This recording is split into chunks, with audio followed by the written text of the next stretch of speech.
بسم اللہ الرحمن الرحیم۔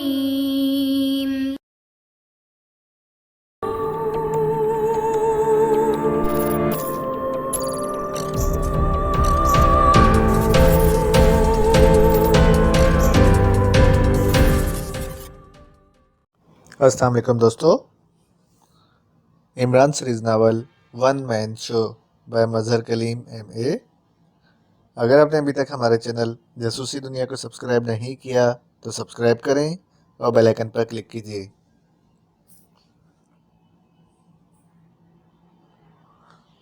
عمران نے سنجیدہ لہجے میں اٹھ کر کھڑے ہوتے ہوئے کہا اور فیاض نے بھی سر ہلا کر اٹھنے کی کوشش کی، لیکن وہ کراہ کر بیٹھ گیا۔ یار ہمت کرو، کم از کم بیوی کے سامنے تو بزدلی نہ دکھاؤ۔ شوہر کی چاہے چوہا دیکھ کر جان نکل جاتی ہو، لیکن بیوی کی نظروں میں وہ ہرکولس سے بھی زیادہ طاقتور ہوتا ہے، عمران نے کہا، اور سلمیٰ اس کی بات سن کر ہنس پڑی۔ اور اس کی بات سن کر ایمان کی توقع کے مطابق فیاض تیزی سے اٹھ کھڑا ہوا، اور اس نے منہ اس طرح بھینچ لیا تھا جیسے حلق سے نکلنے والی کراہوں کو بڑی مشکل سے ضبط کر رہا ہو۔ البتہ تکلیف کی وجہ سے اس کا چہرہ بگڑ گیا تھا۔ لیکن عمران، وہ آدمی باہر موجود ہوگا، سلمیٰ نے گھبرائے ہوئے لہجے میں کہا۔ کمال ہے بھابھی، فیاض نے آپ کو بچانے کے لیے خود گولی کھا لی اور آپ اب بھی ڈرتی ہیں، عمران نے مسکراتے ہوئے کہا اور دروازے کی طرف بڑھ گیا۔ سلمیٰ نے فیاض کا بازو پکڑا اور وہ دونوں آہستہ آہستہ بیرونی دروازے کی طرف بڑھ گئے۔ چند لمحوں بعد عمران فیاض کی کار چلاتا ہوا اس کی کوٹھی کی طرف بڑھا چلا جا رہا تھا۔ اس کی نظریں بیک مررز پر جمی ہوئی تھیں۔ فیاض اور اس کی بیوی پچھلی سیٹ پر خاموش بیٹھے ہوئے تھے۔ کوٹھی میں پہنچ کر فیاض تو بیڈ پر لیٹ گیا، جبکہ سلمیٰ ان دونوں کے لیے کچھ لانے کا بندوبست کرنے باورچی خانے کی طرف بڑھ گئی۔ ہاں اب بتاؤ، یہ ریڈ ٹی کا کیا قصہ ہے؟ عمران نے اس بار سنجیدہ لہجے میں کہا۔ میں اسی سلسلے میں تم سے بات کرنا چاہتا تھا۔ سر رحمان نے تو مجھے سختی سے منع کر دیا تھا کہ تمہیں اس کیس کی ہوا تک نہ لگے، لیکن باوجود کوشش کے مجھے اس کیس کا کوئی سر پیر ہی سمجھ نہ آ رہا تھا، اس لیے میں نے سوچا کہ تم سے مدد حاصل کی جائے، فیاض نے کہا۔ تم اصل بات بتاؤ، آج کل میں بڑی کڑکی میں ہوں، اس لیے تمہارا یہ کیس میرے چند دن گزارنے میں بڑی مدد کرے گا، عمران نے منہ بناتے ہوئے کہا۔ تمہیں تو ہر وقت بس پیسے کی پڑی رہتی ہے، کبھی خلوص سے بھی تم نے میری مدد کی ہے؟ فیاض نے برا سا منہ بناتے ہوئے کہا۔ میں تو واقعی خلوص سے تمہاری مدد کرتا ہوں، کیونکہ بیچارے مفلس کے پاس سوائے خلوص کے اور کچھ ہوتا ہی نہیں، اور یہ خلوص ہی ایک ایسی چیز ہے جو مفت مل جاتی ہے۔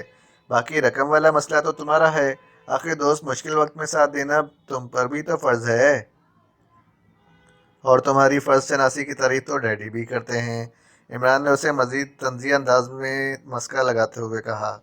میری فرض شناسی کی تعریف اور سر رحمان کریں؟ کیوں مجھے بیوقوف بنا رہے ہو؟ سپر فیاض نے برا سا منہ بناتے ہوئے کہا۔ بیوقوف تو اسے بنایا جاتا ہے جو عقل مند ہو۔ کیوں بھابھی؟ عمران نے سلمیٰ سے مخاطب ہو کر کہا، جو جوس کے گلاس ٹرے میں رکھے اسی وقت کمرے میں داخل ہوئی تھی۔ بالکل ٹھیک ہے، عقل مند کو ہی بیوقوف بنایا جا سکتا ہے، جو پہلے ہی بیوقوف ہو اسے بیوقوف بنانے کی کیا ضرورت ہے؟ سلمیٰ نے ایمان کا اصل مقصد سمجھے بغیر جواب دیا، اور فیاض نے ہونٹ بھینچ لیے۔ بس ہو گئی تصدیق؟ اور سلمیٰ بھابھی سے زیادہ قابل اعتماد سرٹیفکیٹ کون دے سکتا ہے؟ عمران نے مسکراتے ہوئے کہا۔ تم جاؤ، ہم سرکاری باتیں کر رہے ہیں، فیاض نے تیز لہجے میں بیوی سے مخاطب ہو کر کہا، اور سلمیٰ سر ہلاتے ہوئے باہر نکل گئی۔ تم باز نہیں آتے ہو، مجھے یہ ہر وقت کا مذاق بالکل پسند نہیں ہے، فیاض سلمیٰ کے جاتے ہی ایمان پر غصہ نکالنے لگا۔ چلو ٹھیک ہے، میں چلتا ہوں، جب تمہارے مذاق کا وقت ہو جائے تو میرے فلیٹ پر آ جانا، لیکن کفن دفن والوں کو ساتھ رکھ لینا، کیونکہ اس بار گولی واقعی کن پٹی پر ہی پڑے گی۔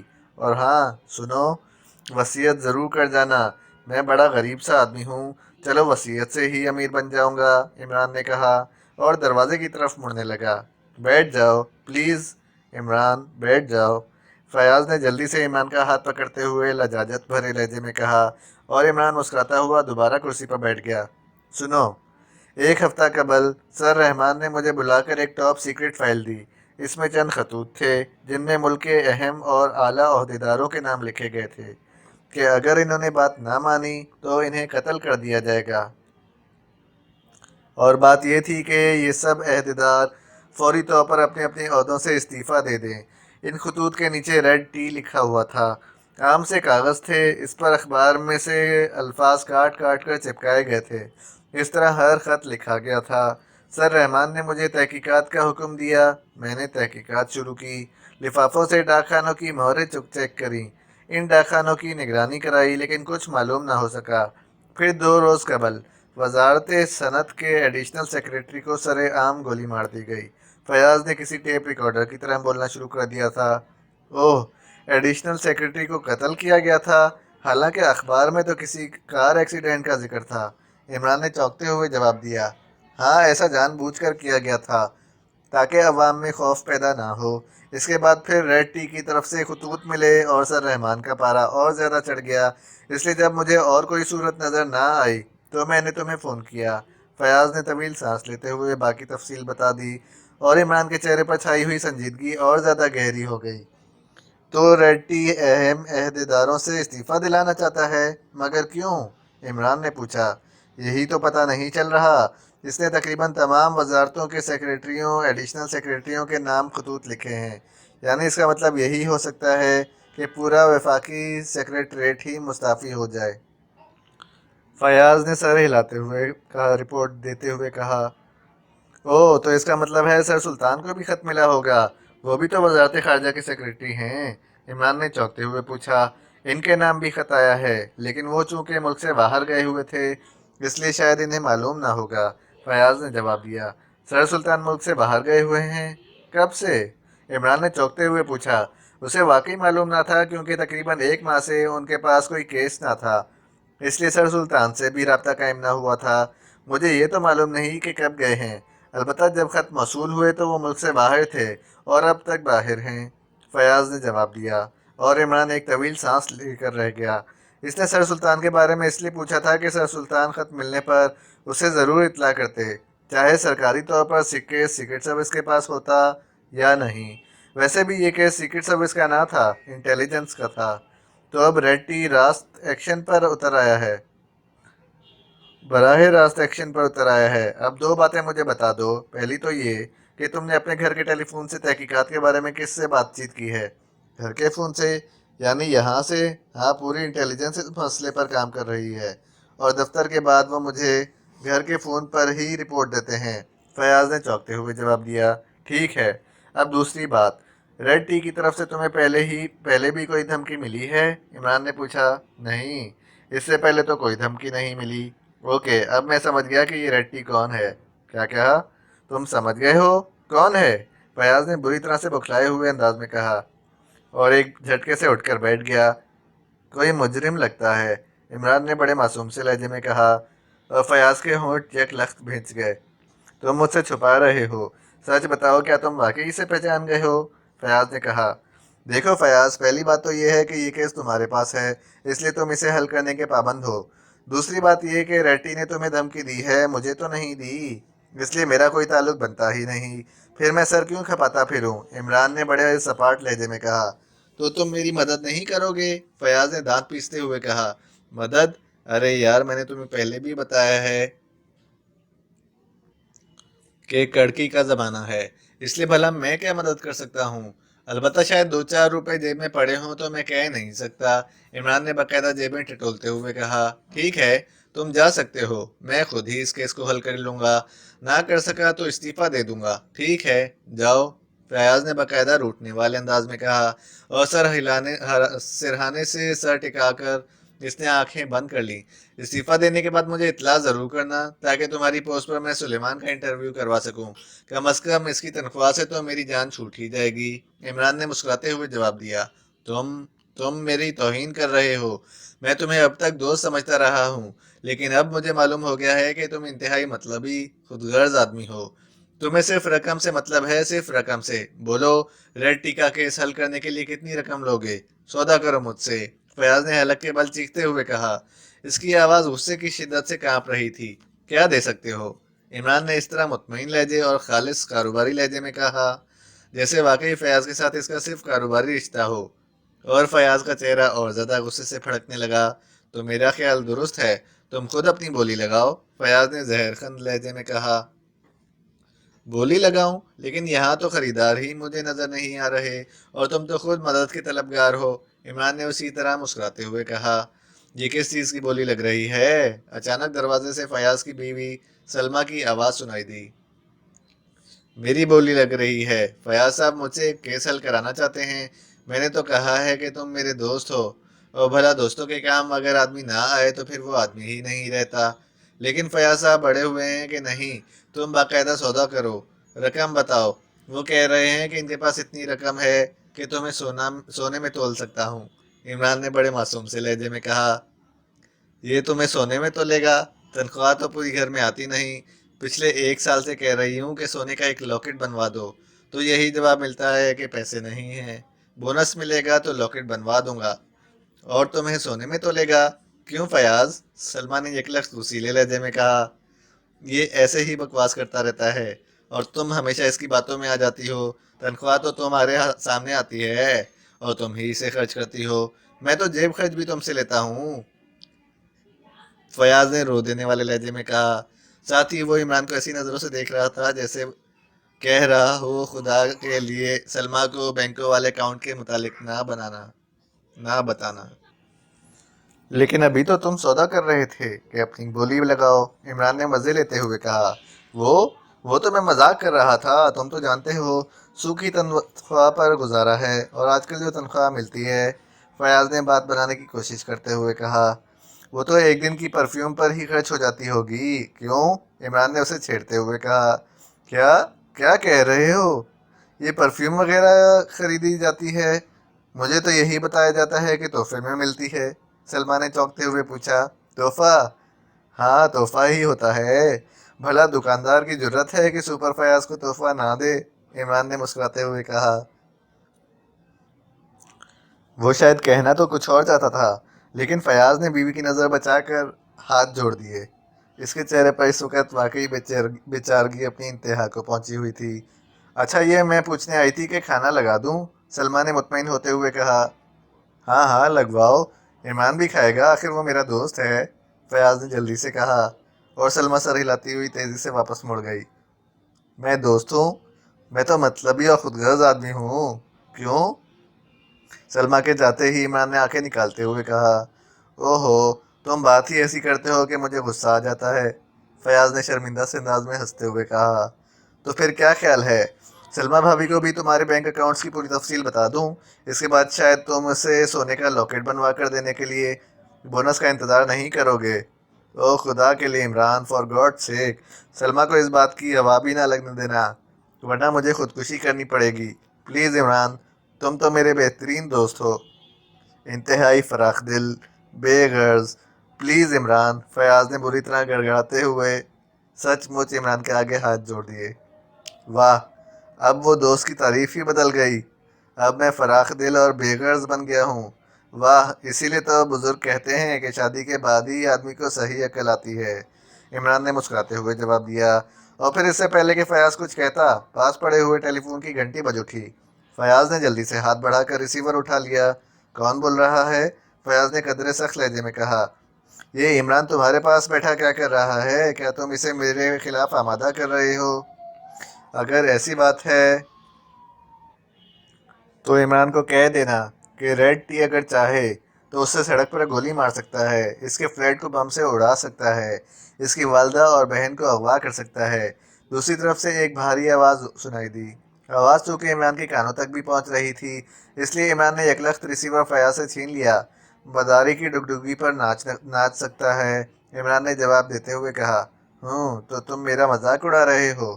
سنو عمران، میں تم سے کوئی جھگڑا نہیں لینا چاہتا، اس لیے میری طرف سے آخری وارننگ ہے کہ تم میرے معاملے میں ملوث نہ ہونا، ورنہ میں تمہارا وہ حشر کروں گا کہ تم پوری دنیا کے لیے سامان عبرت بن جاؤ گے۔ دوسری طرف سے چیختی ہوئی آواز سنائی دی، اور اس کے ساتھ ہی رابطہ ختم ہو گیا۔ یہ تو پیچھے ہی پڑ گیا ہے، کاش یہ کسی طرح میرے ہاتھ میں آ جاتا، فیاض نے ہونٹ بھیجتے ہوئے کہا۔ جب ہاتھ آ جائے تو مجھے بھی بتا دینا، میں بھی اس کی گردن ناپ لوں گا۔ فی الحال میں چلتا ہوں، عمران نے کہا اور تیزی سے اٹھ کر دروازے کی طرف بڑھ گیا۔ ارے وہ کھانا، فیاض نے چیخ کر کہا۔ بھابھی سے معذرت کر لینا، پھر کبھی صحیح، فی الحال میرا چائے پینے کا موڈ بن گیا ہے، اور چائے بھی سرخ، عمران نے کہا۔